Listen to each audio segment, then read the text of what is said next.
Good afternoon student. पिछले video में हमने भाषांतरण, स्थानांतरण तथा उत्परिवर्तन के बारे में जाना।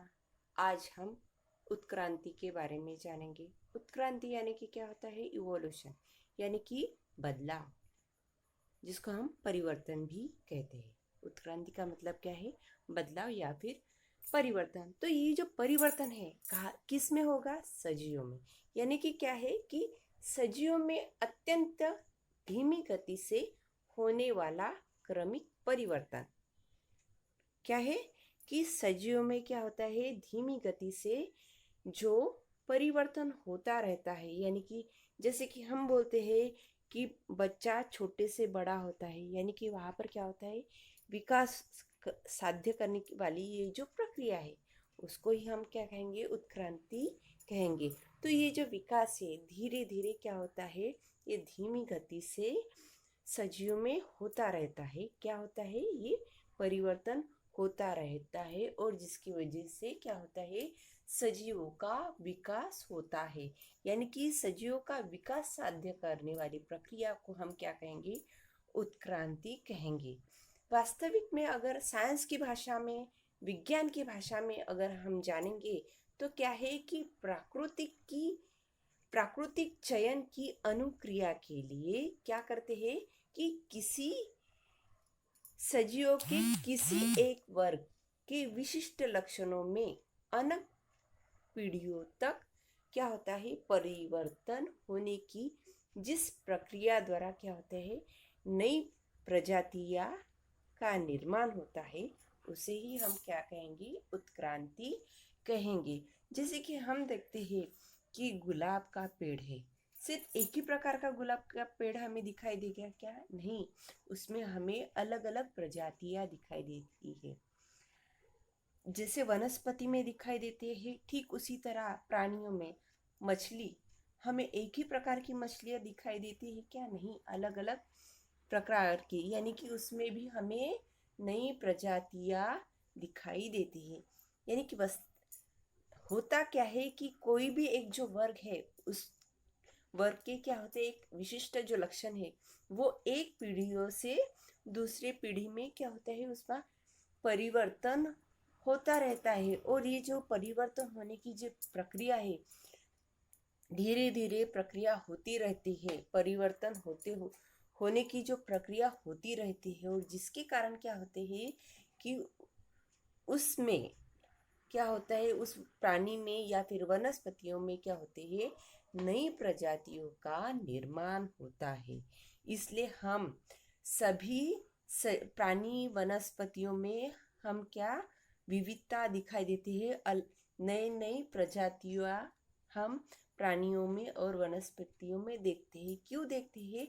क्योंकि क्या होते हैं कि किसी भी एक वर्ग के विशिष्ट लक्षणों में क्या होता है कि अनेक पीढ़ियों तक परिवर्तन होता रहता है। और ये जो परिवर्तन होने की जो प्रक्रिया है उसके ही कारण क्या होता है कि नई प्रजातियों का निर्माण होता है। उसको ही हम क्या कहेंगे? उत्क्रांति कहेंगे। तो ये जो है ऐसा माना जाता है कि ये जो उत्क्रांति है धीरे धीरे हुई है, धीमी गति से हुई है, पर माना जाता है कि पृथ्वी पर प्रारंभ में कोई भी सजीव नहीं था। माना जाता है कि 350 करोड़ पूर्व पहले क्या थे? सरल सरल तत्व थे। फिर उनसे क्या हुए? जैविक और अजैविक यौगिक बने। और फिर उसमें धीरे धीरे बदलाव आया, परिवर्तन आया और उनसे यौगिक बने और केंद्रकाम्ल निर्मित हुए। और फिर उसमें भी बदलाव हुआ, परिवर्तन हुआ और क्या हुआ कि जैविक और अजैविक पदार्थों के मिश्रण के मूल स्वरूप में क्या हुआ? प्राचीन कोशिकाओं का निर्माण हुआ, ऐसा माना जाता है। तो उसके आधार पर उत्क्रांति के अलग अलग सिद्धांत बनाए गए हैं। तो सबसे पहले हम उत्क्रांति का सिद्धांत, जिसको हम क्या कहेंगे? थ्योरी ऑफ इवोल्यूशन कहेंगे। तो उसके अनुसार माना जाता है कि ये जो है सजीव पदार्थ है, वास्तविक में क्या था, एक जीव पदार्थ था। क्या था? ये जो सजीव पदार्थ था, कोशिका नहीं थी, सजीव पदार्थ था जो कि समुद्र में पाया गया। समुद्र में सजीव पदार्थ पाया गया जिसको क्या नाम दिया गया है? जीव द्रव्य। और वो पाया गया और उनसे क्या हुआ कि एक कोशिकीय सजीवों का निर्माण हुआ।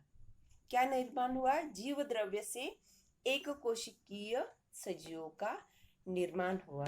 और फिर धीरे धीरे इनमें क्या हुआ? परिवर्तन हुआ और उससे विशाल एवं जटिल पदार्थ, विशाल एवं जटिल सजीव विकसित हुए। और ये जो है क्या हुआ? सजीव पदार्थ जो कि जीव द्रव्य पदार्थ, उससे एक कोशिकीय सजीव, फिर उससे विशाल एवं जटिल सजीव विकसित हुई। तो ये जो प्रक्रिया है ये क्या हुई? क्रम स्वरूप हुई। यानी कि पहले जीव द्रव्य, फिर कोशिकीय, एक कोशिकीय, फिर उससे जटिल और विशाल, यानी कि इस तरीके से उनमें क्या हुआ? बदलाव हुआ, परिवर्तन हुआ। और ये जो विकास हुआ तो उस विकास के लिए कम से कम 300 करोड़ वर्ष लगे। तो ये जो है किसमें हुआ है बदलाव? सजीवों में। किसमें हुआ है? सजीवों में बदलाव हुआ है। और क्या हुआ है? विकास हुआ है।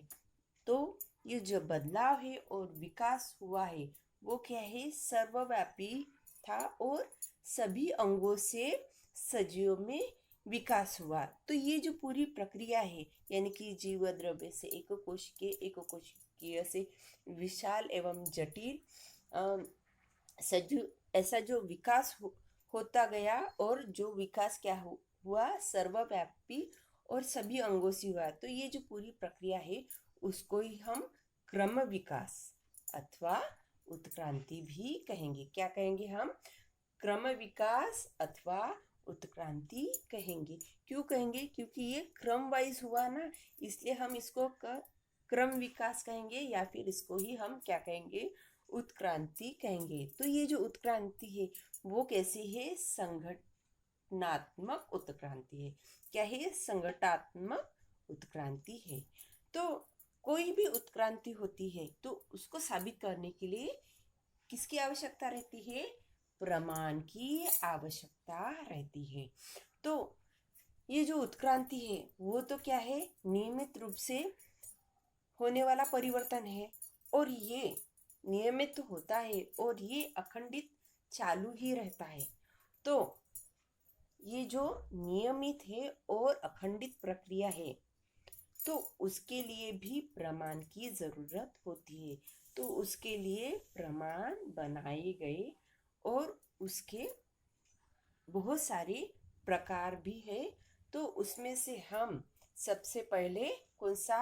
बाह्य रूपकीय प्रमाण देखेंगे, जिसको हम आकारिक प्रमाण या फिर मॉर्फोलॉजिकल एविडेंसेस भी कहेंगे। तो ये जो बाह्य रूपकीय, बाह्य यानी कि बाहर से दिखने वाला, क्या है? बाह्य रूपकीय यानी कि बाहर से दिखाई देने वाला। जैसे कि हम वनस्पति में देखते हैं, बहुत सारी वनस्पतियां समान दिखती है। जैसे कि एक ही वनस्पति है और उसमें क्या दिखता है? दिखाई देते हैं कि उनकी जो पत्तियां है, शिराविन्यास है, पर्णदंड है, शिराविन्यास है, तथा पत्तियों की जो रचना है वो सभी क्या है? एक समान दिखाई देते हैं। यानी कि बहुत सारी वनस्पतियों की जो शिराविन्यास है, पर्णदंड है, पत्तियों की रचना आपको कैसी? एक ही तरीके से दिखाई देती है। ठीक उसी तरह प्राणियों में भी हमें दिखाई देते हैं कि बहुत सारे जो प्राणी है उनके मुख की रचना तथा आंखों का जो स्थान है, नाक के जो छेद है और कान की जो रचना है तथा सिर के ऊपर के जो बाल है उनमें क्या दिखाई देती है? समानता दिखाई देती है। जैसे वनस्पति में दिखाई देती है समानता, ठीक उसी तरह प्राणियों में भी समानता दिखाई देती है। यानी कि इससे ये क्या है, प्रमाण है। इससे यानी कि बाहर से दिखने वाले ये जो समानता है वनस्पतियों में और प्राणियों में, ये जो बाहर से दिखने वाली जो समानता है, उससे हम ये साबित कर सकते हैं कि ये क्या है, एक ही पूर्व से उत्क्रांतित हुए होंगे।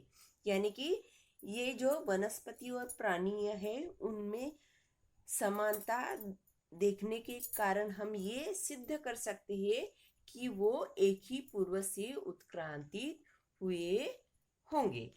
ठीक है।